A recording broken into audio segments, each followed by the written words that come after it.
I suppose in the next 10 years, we're going to see a trend change to mobile phones.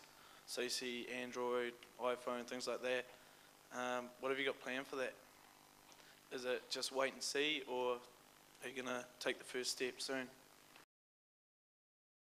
The activity that we engage with, we want to make sure it's relevant with our consumers, and they're by no means early adopters of new technology. So for us to go forward and build the next innovation or the next revolution, it doesn't drive a return for us. For us, we're all about operating where our consumer exists. So if they're not quite there in terms of downloading applications on iPhones and that, there's no point spending a lot of money there. So for us, it's very much move with the times as opposed to setting the pace. For us, I mean, we're obviously positioning ourselves as a home for Android in New Zealand. We've recently had our Telecom One Innovation Camp, where we invited a whole bunch of people up to talk about issues like this, amongst other things. We'd like to see us support the development community. We're sort of making tentative steps in that direction to see if we can harness some of the talent that there is in New Zealand for developing Android apps and things like that. Obviously, location-based services is something that we're looking at. Foursquare, all of our online response team are all sort of fairly keen Foursquare-ers, for that sort of word, to sort of see where that's going.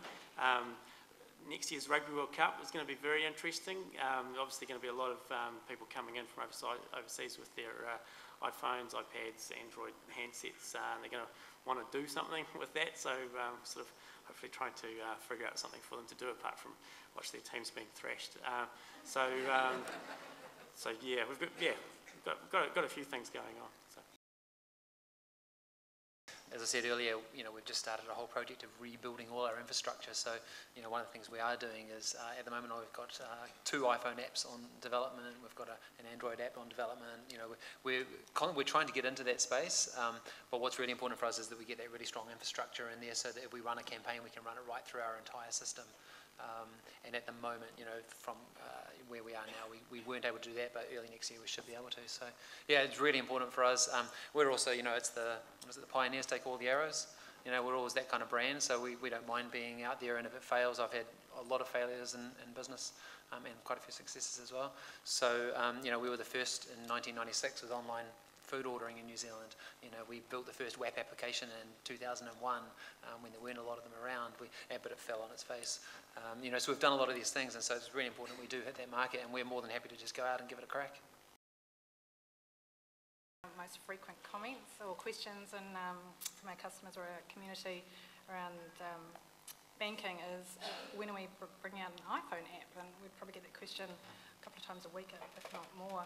And so, we've recently, even over the weekend, made some changes to our mobile website, and we're certainly listening and talking to our customers around what they're wanting from banking going forward, and those devices will converge over time. I think we're seeing that as an industry or from a technology perspective. Certainly those things, what do you want to do from your phone in relation to banking is something that we're certainly keen on talking to our community more about, and lots of stuff planned in the watch this space. From an agency perspective, I think in terms of mobile, that if you're not in the next couple of years a content creator, and by that I don't mean writing press releases, but actually understanding how to talk on different platforms, and for example things like Paper.ly. I know that probably a couple of people in the room have got an account. It basically pulls content from the people you follow on Twitter into an online newspaper.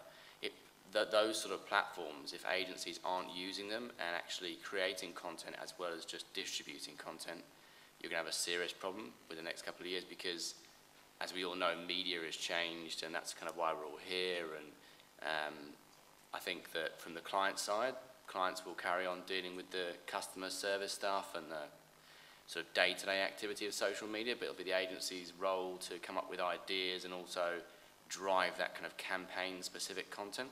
And when I say agency, it's PR agency or ad agency or whoever you're collaborating with. So I think that links into mobile. It might end up being the iPad, where we're all looking at specific newspapers that are actually more relevant to us online, or newspaper-like sources. like on Flipboard, on the iPad app as well, is another sort of example of that. I'm not sure exactly what that'll look like, but we're going to be looking at content in newspaper-style format that is much more specific to us and our friends, rather than just, here's the newspaper for everyone in Auckland or Taupo North in the Herald's case. So, yeah, that's my answer to the question about mobile and kind of content creation.